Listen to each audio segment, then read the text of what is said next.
Welcome, everyone, and thanks for tuning in today. Today we have Barika Phillips Bell, co founder and CMO of B3 Media Solutions, the social intelligence experts. I am Suze Barnes from Digital Marketing Agents at DGTL-us, and we specialize in helping marketing agencies scale their revenue. So if you want to learn how to take your business to the next level, stick around. And if you're interested in a free consultation, drop the word growth in the DMs. Barika, thank you so much for being on today. I'm thrilled to have you. Thank you so much, Suze, for having me on. I'm excited. Yeah, great. Tell us a bit about your role at B3 Media Solutions and your vision as a decision maker there. So, I am the CMO and also co founder of B3 Media Solutions. And we've been around for, it'll be 11 years at the end of August. And we are a social intelligence company. And my role as the CMO is really just kind of overseeing how we use technology, how we are marketing ourselves as the company, but also working with other brands to help them understand how they should be marketing themselves, how they should be integrating data, AI, and a number of different inputs to be able to make decisions for their brands and for the products that they um, currently sell to consumers. But also on the B2B side, working with them on setting up measurement frameworks and understanding how consumers, their business consumers, are talking about them and how they could be marketing better to them. Fantastic. Your LinkedIn profile describes you as a data first digital intelligence agency that helps brands optimize their digital analytics, data governance, market research, community engagement, and management and social media performance. Does that feel like a lot of things for you? It doesn't feel like a lot of things because I think that they all work together. So, the reason Yeah. why it's data first is because that's where we start at the heart of everything. I don't do anything. People will ask, "Can you run our social media management?" Well, I can't start without having data. And so for me, like if you come to me for community engagement, if you come to me for social media management, if you come to me for content, it all starts with data. And that's kind of how we make decisions. I think that that's the only way to make decisions. You could go from your gut. People have been successful for that. But, as a data nerd, I always have found that if I can look into the data and I can see like a pattern and I can prove it, then my executives, CEOs, they have no recourse other than to say, okay, well, the numbers show this.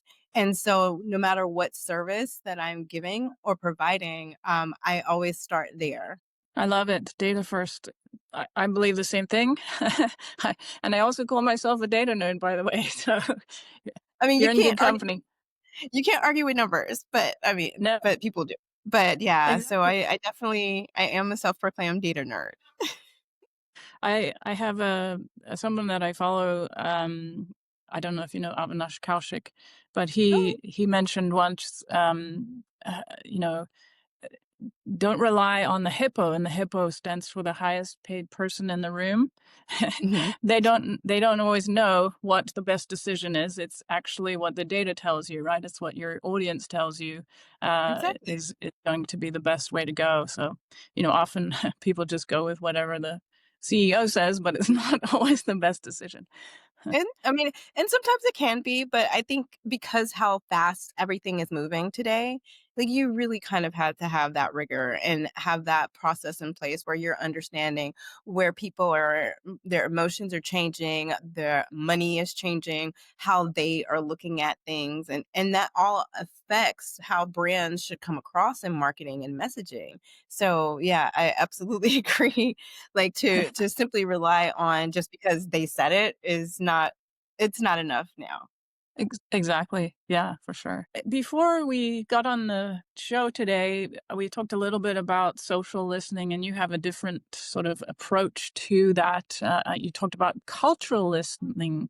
Can you explain a little bit more about what you're thinking there? Yeah, so I mean, I like you should just in full transparency, I love social listening. Social listening has been something that I've been a part of since 2006. And back when there were like one tool. There was only Radian 6, and that was the only tool that we could use to pull information. And so over the years, we've seen a number of new tools pop up that have different capabilities and things like that. And it's grown so much over the past years. But I think that now we have gotten to the point where social listening has really evolved. And you can see it in the fact that after the numerous TikTok shutdown scandals and different scares, people have begun Yes. migrating to like different communities and wanting to be a part of different places that can't necessarily be listened to and don't have an API and don't have ways that brands can intrinsically get into there. And that's because they want to feel safe, they want to feel heard, they want to be with their tribes, and they want to be with their people. And so that's where this cultural listening has really evolved to.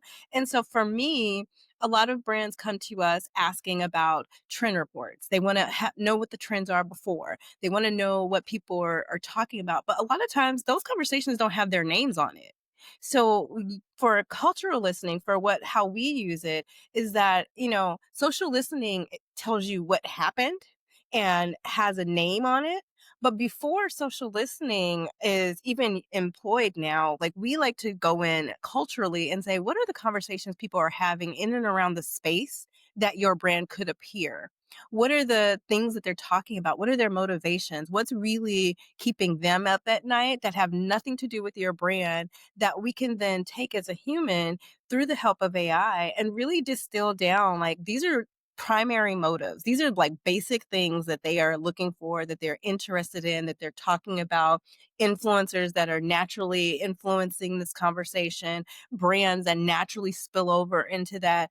And this is where they're having this conversation. And so for me, I can then give that brand and say, you thought that they were over here, but they're really over here in this really subreddit area where they're having these important conversations that you would never be privy to because it doesn't have your keyword attached to it.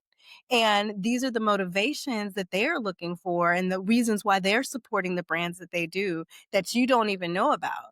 And so bringing that to their attention and kind of showcasing that, then I can go layer on social listening and kind of give them the insights around how people have talked about them in the past and what mention and all of that share of voice. But I really feel like, to me, cultural listening leads now more so than social listening ever does, because you really have to get to the heart of what people are doing. And the days of just kind of spray and pray is over, because you're going to find yourself out of your niche. And someone who does a better job of listening and being with the times and moving when the speed of culture moves, those are going to be the brands that are going to stand out and do well with their consumers and find their tribes. I love it. And you're pointing out that many companies actually have a blind spot, right? If you're only listening for your brand or your product or even just your competitors, you may not necessarily have the full picture. Exactly. I find that so much of the times that when we, like, now that we've started doing this with our companies, they're like, "Oh wow, I had no idea that X, Y, and Z happened," or like, and even in the span of content, like I'm not necessarily looking for automotive conversations. Sometimes I'm just looking for things that feel good, that resonate and align with the values of my client, and they can Hmm. attach that to conversation and they can insert themselves in those conversations, and consumers love it when a brand can like playfully or intelligently work their way into something that's happening in culture and show up, and they're like, wow, like, who even knew? Amazing. Are there any strategic changes or innovations you've led specifically around this? I don't know. Do you have processes and systems set up to do this kind of thing, or is it more of a internal approach? Well, I mean, for us, like we kind of have a fixer profile. So I should say, so we like to think of ourselves as the fixers. People come to us when they have like strategic problems, or they're trying to understand something, or they're drowning in data. I call it the fix method. And the first part of that is just like looking out those authentic niche communities where their audience normally gathers. And that is so that it doesn't have to actually talk about your brand. I'm just talking about what are the things that are in and around your brand that are important that people are talking about, specialized forums, private groups, emerging platforms. All of those things are places that I start off and I look. And then the I in fix is actually interpreting the human truth. So what is that central spark, that one insight, not keywords, sentiment scores. I'm looking for like understanding sarcasm, emojis, context. What is the motive behind what they are saying and why they're saying it? And then once I found that, it's called execute, is with an X. We translate Sure. that. I know it was just a cute play, but we I love translate it. that I love it. into what the actionable strategy is. So it's really simple, but I think that it's helpful because I'm looking at all of the different places, and based on that central truth, I know how the platforms operate. I know what they're good for, what they're used for. We keep that up, and so I can then translate a strategy across all of the social and digital placements that a brand would then have, kind of using that information to be able to give them that central truth of where they should be operating from. And then from there, we build the content, we build the social media, we build their social media story. We can do PR from that. We can look at their digital, like SEO, AI SEO. We can look at a number of different things, but just from that point of view, that's kind of like our human driven process. Amazing. I love it. So I got insights and execute. And what was the F? F F is find. Find. So Find F is find. insights F and is execute. Yeah. Yeah, so finding Go the ahead. those digital campfires. So it's Sarah Wilson. She's like one of the people that I follow, and she's like a Okay. community man. Like she's a excellent community manager person, and so I've kind of like adopted that whole digital campfire because that's what they are now. They're just kind of like these little satellites that people are kind of like finding themselves in, and going and finding where those are and who the people are and what they're talking about is really central to like our process. Sure. Yeah. I mean, you mentioned Radian 6, and I haven't heard that word in so long. I did take a look at it when it was out, several years ago now. But as we evolve as humans, we are more and more niche in the social spaces, right? And Yes. it seems like it cannot get more niche, but then it does even more. So I think I like what you're saying about the digital satellites. It's definitely, we have to find where those communities are, and we may not know based on just the regular social listening tools. That's true. I mean, we try to the social listening tools do tell us what's available and what they've able to scrape, but there's just so many other places that people are Yeah. hanging out and talking that we would never be able to find with the social listening tools wouldn't even be able to get to. Like especially like Discord and like very few tools can actually get to Twitch. Yeah. So you have like these little feet and threads like there's so many places that people are just kind of like hanging out. I know you talk about being human first and then using AI, you embrace AI. And so I think, a lot of people are afraid of AI. What are your thoughts for people that may be afraid of AI, or hesitant to implement AI? I think it's adapt or die, Hmm. honestly. I mean, and that's just a very real, that's just the very real hardcore truth of it. I mean, it's just like as if I would say, "I don't wanna deal with this electricity thing. I don't agree with it. I don't wanna deal with this, like, car thing." Like, I think it's as basic as that because what it's doing, I feel is and I like, outside of work, call myself the AI powered mom because I've really embraced it into what are the strengths and what are the weaknesses and what are the areas that can make me as a professional or even as a mother like a better person. It can enhance my creativity. It gives me the ability to be able to kind of synthesize things that would take, weeks. I've been able to cut that down to like hours or minutes, and I'm able to give my clients better data quicker. And it Hmm. also has that because it has that human touch. So I'm not just taking it for granted. I'm like testing it, I'm asking questions, I'm iterating with it. So it's become like a partner. And so I strongly urge, like, even if it's in one area, for people to just try it out in one thing and see how it can work. It's not perfect, no, but the goal is that you're working with it on a regular basis, testing it, challenging it, having it to ask you questions, and kind of building that process to where you can work together in a reliable fashion to give, to whatever your goal is, whether it is to write a book, whether it is to create a report, whether it is to do research or write a memo, whatever the goal is. But I definitely challenge people to like try it in one area and get really good at it. Get really good at Hmm. it. And but otherwise, if you don't, you're going to find yourself on the other side of AI. And I don't think that that's the side that everyone's afraid of. Yeah, for sure. I love the analogy about let's just ignore electricity. It's like, yeah, it's here. We need to embrace it, right? It's like it's too late. Like there's Yeah, no way to get around it. yeah, yeah. Really interested in the data storytelling and analytics side of your business. Do you have any systems or processes you've implemented there, or is that also just part of the fix process that you're looking at? I mean, I think that that's part of the fix process because to Hmm. me, there's no like, I guess people can give you like 1, 2, 3. There's a way to like create a story. But I think that for me, everything starts from like, what are your goals? What are you trying to accomplish? What are the objectives of what we're doing? And I think that and even with monthly reports, like that's new every month that I talk to my clients. So I'm very communicative about like, okay, so why did you run this campaign?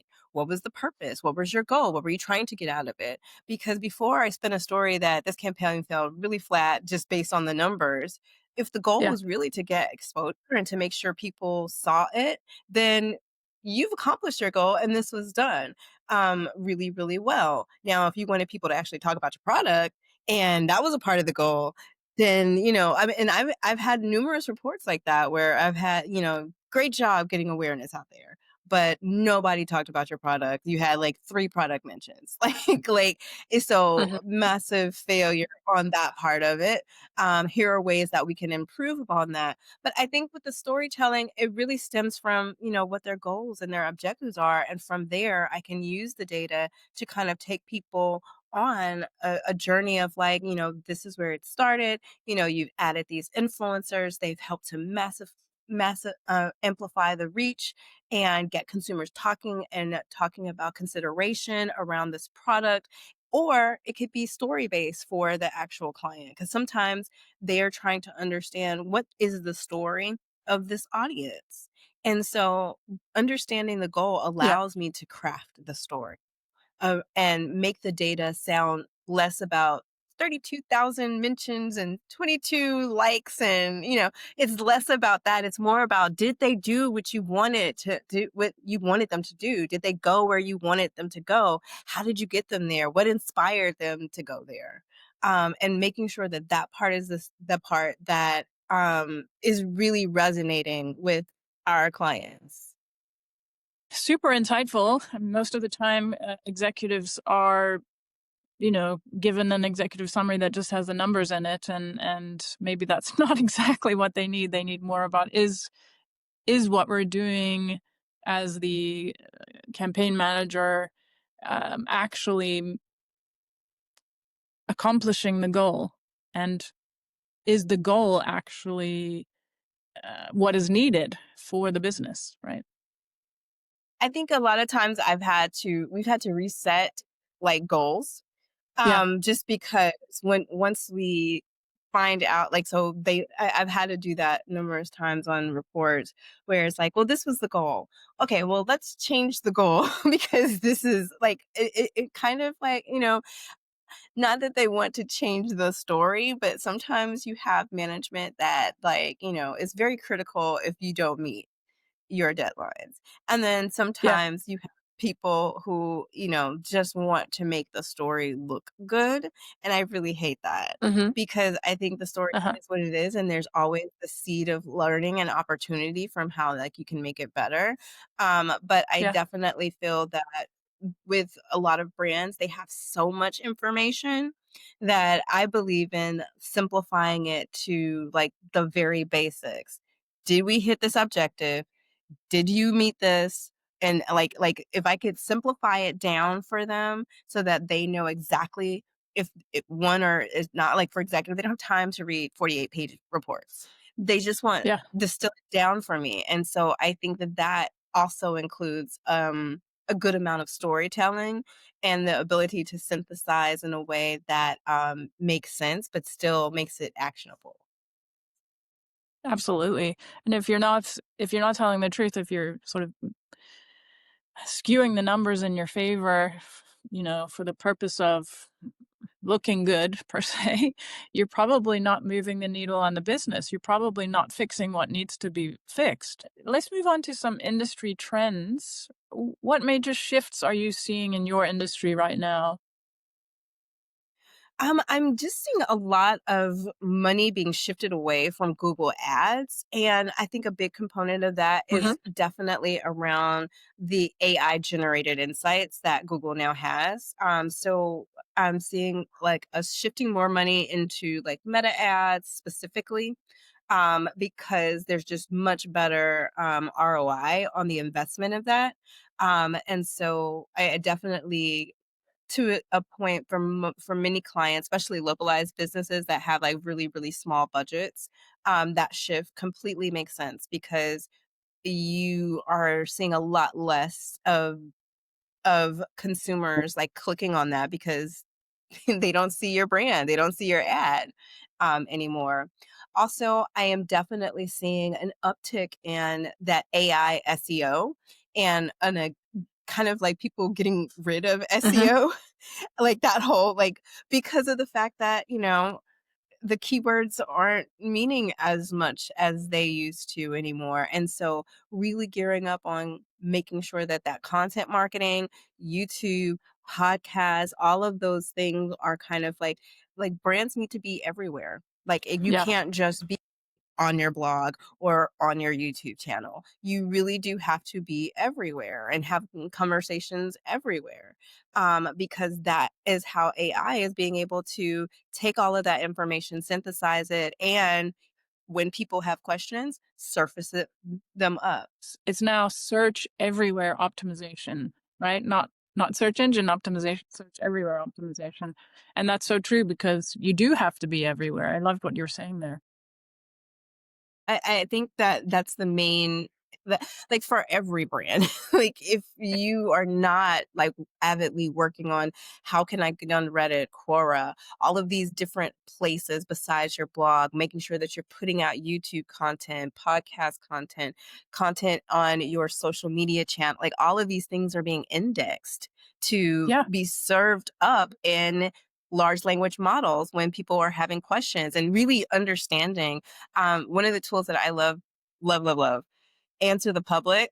I love Yeah. Answer the Public because that it to me is like a central place that I will go to and for my brands and like, what are the questions that people are asking? These are the things that we should be answering on your blogs, on your YouTube. Like these are the things that we should be talking about. You want to be number one in the space? Then let's talk about who's number like let's create a list and like what are the ways that people are asking? Like like this, like you have to be like I feel like it's PR and SEO have kind of like merged into this thing. And so Absolutely. we've had these conversations with the SI Lab, which Dr. Jillian Nay like runs, and I love her. But we've had these conversations of like who should be owning this now, because it's kind of like in these like, does PR own it? Does like marketing own it? Like, is this like now a new joint venture that we need to embark upon? Because it's true. It's like you need to be everywhere. And if you're not, you're gonna see that massive drop off of people going to your website. You're not going to have Yeah, that same so you have less chances to get people to your website, so you need to make sure that it is really buttoned up and everywhere. absolutely. Yes, integrated marketing is more integrated than ever as well. Exactly. We often Ex- partner with PR firms, and I think PR is actually quite underrated. The more PR a company has, the more people are searching for them, the more people are, finding them everywhere. So, yeah, exactly. super, super important to have good PR. Yes. How has AI impacted your business growth strategy? I think AI has impacted our business growth strategy in like the following way, and I would say more so in our systems, being able to take, what we have done in the past and helping us to like get it done quicker. Helping us to Hmm. surface insights faster, helping us to be able to provide what our clients need at a quicker rate.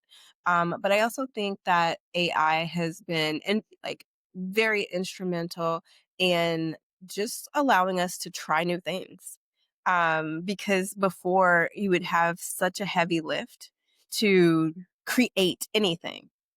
Yeah, You'd have to have hours of coding experience and hours of a developer that's working with you, and then you go back and forth. And so it really kind of allows us to try to create something different and new in less time with a lower lift at a lower cost. And I think that's available to all businesses that yeah. are open to trying that. Do you have a favorite AI tool? I don't really have a favorite AI tool. I kind of like go back and forth because I like to try a lot of different ones. So Yeah. I don't actually have a favorite AI tool. Probably Otter. Like Okay. I think Otter would probably be my favorite one. I mean, yeah, and I only like Otter because it makes my life so much easier to like not Sure. have to take notes. And I can just kind of Yeah. listen to it. Like, I mean, like it does, because a lot of times there's nuances and things that I don't necessarily capture that I feel Otter does. Like, it's my friend. I can Yeah. ask it questions. I can ask it questions in the middle of it. So it's like I think Otter would probably, if I have to go with one, would be my favorite. Yeah, I mean, there's so many, and they keep adding to them. I heard recently that there were 36,000 AI tools available and growing And exponentially. Yeah. and growing exponentially. I know one of Yeah. our partners that we work with, Nishfire, he built a cultural GPT, and I absolutely love it because it is a great way to like, as I was saying, that cultural sensing and listening. It's a great way to kind of like, well, what is a quick trend that's happening right now on TikTok? Like that is a really awesome GPT that we've used as well, that I really Fantastic. like. Yeah. I'll have to check that out. It's called Niche Fire. Well, Nichefire is the tool, but they Yeah. have created a cultural GPT, which is in the GPT store at Okay. ChatGPT. Yes. Cool. I can send you the link. Yeah, that'd be great. Do you think data analytics and visualization, the industry, is slow to adopt AI? This is a question that I don't comes up I for me a lot. really I don't. I think that a lot of the tools, like even like the Looker AI Studio, like Hmm. Tableau, like I think that they were right on top of like the visualization. I think that they were probably more at the forefront of visualization before AI even came out. I Yeah. think that the analysis part is what has been slow. Being Hmm. able to Yeah. analyze it, because I just remember when AI first, like when ChatGPT first hit the scene and everyone was like, "Oh my god!" I think I think you could only do, like, maybe, like, 50 lines Yeah. of, like, understanding verbatims and kind of, like, synthesizing them, and Yeah. so how that's grown over Mhm. the last 3 years is, Yeah. like, exponential, and so you have, like, Julius AI, and you have, like, so many other AI analysis, tools. Mhm. So I don't think that data visualization has been slow. I definitely think analysis has been slower, but it's Okay. quickly picking up too. Yeah. Yeah. Great. In your business, what's working well for you and what's been frustrating? And so in my business, I think what works well is that we have really honed in on like who we are and honed in on what we do and the problems that we fix and a very clear approach to, how we do it. We are not for everyone. And we are for you have a problem, you're trying to fix it, and we come in surgically and we can help you do that and we can help you grow that way. Some people need, a lot of things. And that's, I feel like that's not who we are. And I think that that works well for Mhm. us, and brands come to us because they know, okay, B3 is going to fix it. Like they can do this. Like I've seen them, they do this. I think what Yeah. we want to work on is really being more of innovators in that AI space for data and Mhm. analytics.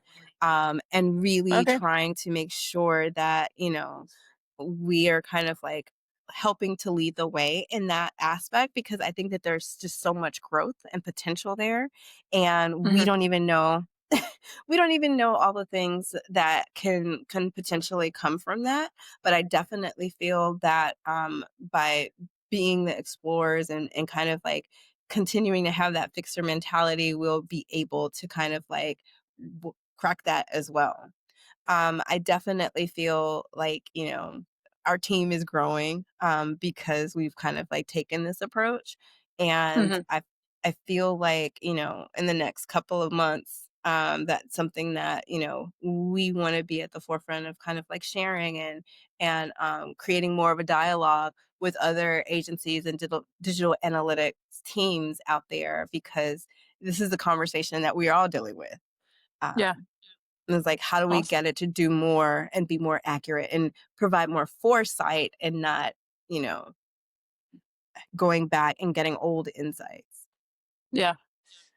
More prediction, More less. prediction. That's Yeah. what everybody wants. Everybody wants Yeah. predictions. Yeah. It's like, Which metrics are you most focused on improving for your business? so we are more so improving probably our growth. I think Mhm. like we are really working towards hitting becoming an agency over 1 million. Mhm. And so that like we are really scaling like, our client base like and focusing on the areas that we do well Yeah. and breaking into like new industries that we feel that what we do would be well served. Yeah, for sure. Do you think there's been a shift in digital marketing? And you mentioned, clients want predictions. What do clients actually want, in your opinion? What metrics are most important to your clients?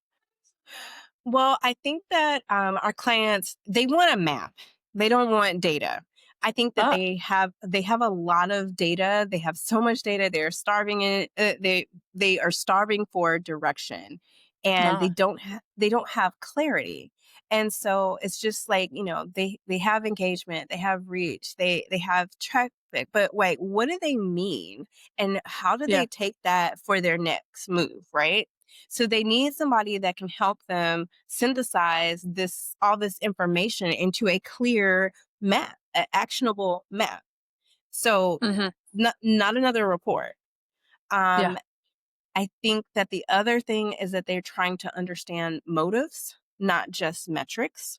So that's why we've layered in the cultural lens because now with this whole Gen Z, Gen Alpha, and how their consumer behavior is, I feel like they are really about authenticity and deep personal connections.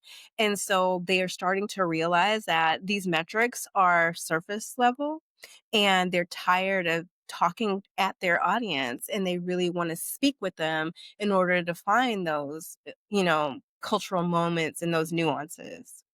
So Absolutely. the last thing I think that they want is, yeah, they do expect foresight.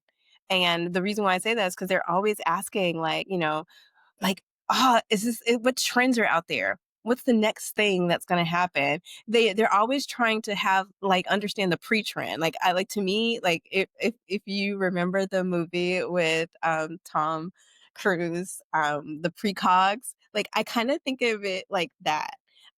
They Okay. are trying to I call it marketing pre-crime. They're trying because they're trying to understand, they're trying to get a hold of the trend before it happens so that they can Hmm. be at the forefront of that trend.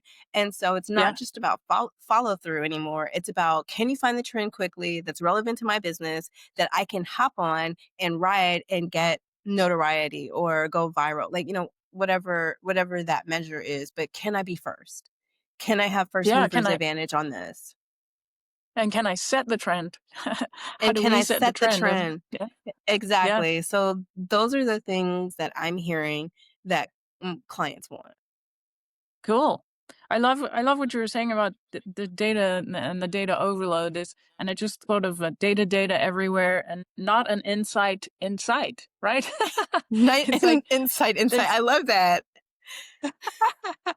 it's like I there's so love much that. data that, and then nobody has the actionable insights. It's like, yeah, I have the numbers, but what do I do with it, right? And that's Right. really where the value is. It's like, can we bring the numbers? What can we bring insights to our clients from the numbers Yeah. that we're seeing, from the trends that we're seeing, in fact. It's like, Yeah. I know I have 5,000 followers, but if I only have, like, but what does that mean? Like, you got Yeah, six, exactly. like, what does that mean? What do you do with that? So I think Yeah. that they are tired of just getting reports with numbers. Yeah. Finally, where can people find you? How can people get in touch with you, Barika? You Where and your company. Well, I am Barika Phillips Bell. So you can find me on Instagram or X, or you can also find me on Facebook as The Real Barika. Okay. But you can find me at www.b3mediasolutions.com. And you can also email me at info@b3mediasolutions.com. Super.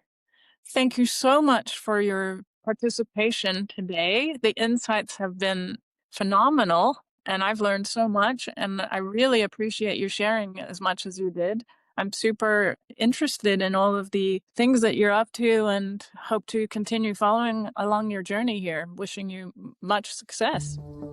Thank you so much, Suze. I've had a wonderful time talking with you and kind of sharing.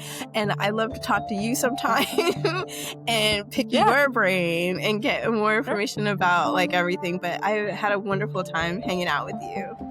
Wonderful. Thank you so much.